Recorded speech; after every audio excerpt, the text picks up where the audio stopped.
Okay, the video log. Changed my valve cover gaskets and had to remove the intake plenum on the 350Z on the VQ.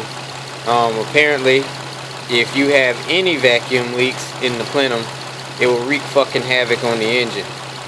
I was throwing the error code P0300 and P0302, which was a random misfire and cylinder number 2 misfire. The cylinders go as follows: 1, 2, 3, 4, 5, and 6.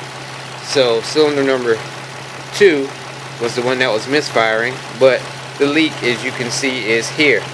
I put a piece of saran wrap from the kitchen around the manifold. I could hear it hissing, but I couldn't tell where it was coming from, and I didn't have any brake cleaner.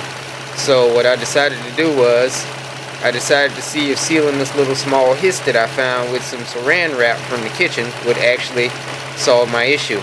As you can tell right now, the car is idling fine.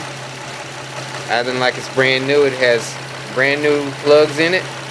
And I actually went and bought another coil pack, which I installed on number 2, which was not the issue. But I'm probably going to be taking that back out and putting the old one back in until I replace all 6.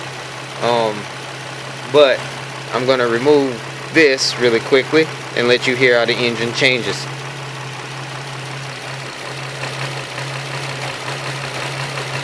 You can now hear the lobe in the engine as the engine starts to suck in extra air. So that was how I found out that the vacuum leak was causing my problem and where the vacuum leak was. I just kind of went along the manifold, just placing this on. Like if I